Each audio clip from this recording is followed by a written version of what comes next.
ઓમ વિષ્ણવે નમઃ. જય શ્રી કૃષ્ણ મિત્રો, ઉત્સવનો મહિમા ચેનલમાં આપનું સ્વાગત છે. વિજયા એકાદશી મહાત્મ્ય અને વ્રત કથા. વિજયા એકાદશીનું જેવું નામ છે, ઠીક એ જ રીતે આ વ્રતને કરનારા સદૈવ બધા કાર્યમાં વિજય પ્રાપ્ત કરે છે. પ્રાચીન સમયમાં પણ રાજા મહારાજા લોકો આ વિજયા એકાદશી વ્રતના પ્રભાવથી યુદ્ધમાં હારને પણ જીતમાં બદલી લેતા હતા. વિજયા એકાદશીનું મહત્ત્વ પદ્મપુરાણ અને સ્કંદપુરાણમાં જોવા મળે છે.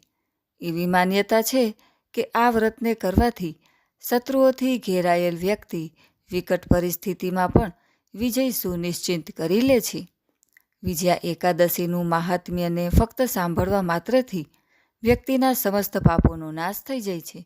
આ ઉપરાંત વિજયા એકાદશીનું વ્રત રાખવાથી મનુષ્યનું આત્મબળ વધે છે.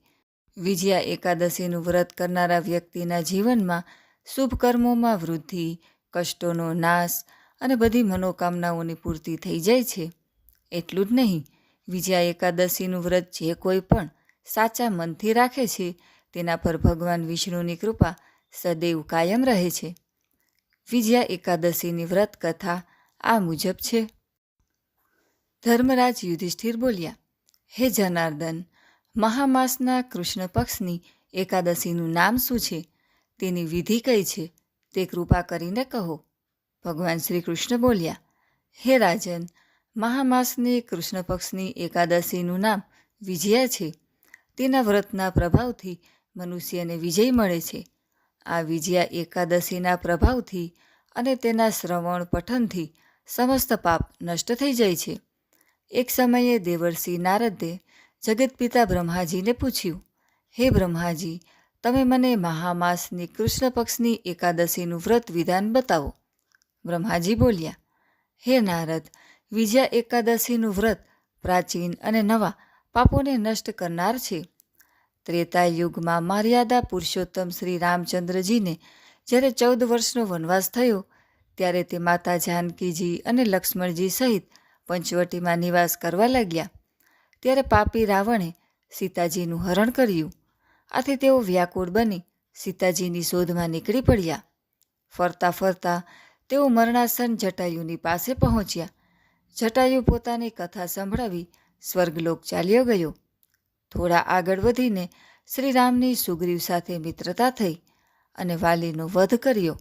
શ્રી હનુમાનજી રામચંદ્રજીની પાસે આવ્યા અને બધા સમાચાર કહ્યા. શ્રી રામચંદ્રજીએ સુગ્રીવની સંમતિ લઈને વાનરો અને રીછોની સેના સહિત લંકા તરફ પ્રસ્થાન કર્યું. જ્યારે શ્રી રામચંદ્રજીએ સમુદ્ર કિનારે મહાન અગાધ મગરમચ્છોથી યુક્ત સમુદ્ર જોયો ત્યારે તેમણે શ્રી લક્ષ્મણજીને કહ્યું, હે લક્ષ્મણ, આ મહાન અગાધ સમુદ્રને કઈ રીતે પાર કરી શકીશું? ત્યારે શ્રી લક્ષ્મણજી બોલ્યા, હે રામજી, તમે આદિ પુરુષ પૂર્ણ પુરુષોત્તમ છો. અહીંથી લગભગ અડધા યોજનની દૂરી ઉપર કુમારી દ્વીપમાં બગદાલભ્ય નામના ઋષિ રહે છે. એમણે અનેક નામના બ્રહ્માને જોયા છે. તમે એમની પાસે જઈ એનો ઉપાય પૂછો. લક્ષ્મણજીના વચનો સાંભળી શ્રી રામચંદ્રજી બગદાલભ્ય ઋષિ પાસે ગયા અને એમને પ્રણામ કરીને બેઠા. મુનિએ તેમને પૂછ્યું, હે રામજી, તમે ક્યાંથી પધાર્યા છો? શ્રી રામજી બોલ્યા, હે મહર્ષિ, હું મારી સેના સહિત અહીં આવ્યો છું અને રાક્ષસોને જીતવા લંકા જઈ રહ્યો છું. બગદાલભ્ય ઋષિ બોલ્યા, હે રામજી, હું તમને એક ઉત્તમ વ્રત બતાવું છું. મહામાસના કૃષ્ણ પક્ષની વિજયા એકાદશીનું વ્રત કરવાથી તમે સમુદ્ર અવશ્ય પાર કરી શકશો અને તમારો વિજય થશે. હે રામજી, આ વ્રતની વિધિ એ છે કે દસમના દિવસે સોના, ચાંદી, તાંબા કે માટી કોઈ પણ એકનો કળશ બનાવવો. આ ઘડામાં પાણી ભરી તેના ઉપર 5 પલ્લવ રાખીને વેદિકા ઉપર સ્થાપન કરવું. એ કળશના નીચે 7 અનાજ ભેળવેલા અને ઉપર જવ રાખવા. તેના ઉપર શ્રી નારાયણ ભગવાનની સુવર્ણ પ્રતિમા સ્થાપિત કરવી. એકાદશીના દિવસે સ્નાન આદિ નિત્ય કર્મથી પરવારી ધૂપ, દીપ, નૈવેદ્ય, નારિયેળ આદિથી ભગવાનનું પૂજન કરવું. એ સમસ્ત દિવસ ભક્તિપૂર્વક કળશની સામે બેસી વ્યતીત કરવો અને રાત્રિમાં પણ એ રીતે બેસીને જાગરણ કરવું જોઈએ. દ્વાદશીના દિવસે નદી અથવા તળાવમાં સ્નાન કર્યા પછી આ કળશને બ્રાહ્મણને આપી દેવો. હે રામ, જો તમે આ વ્રત સેનાપતિઓ સાથે કરશો તો અવશ્ય જ વિજયી થશો.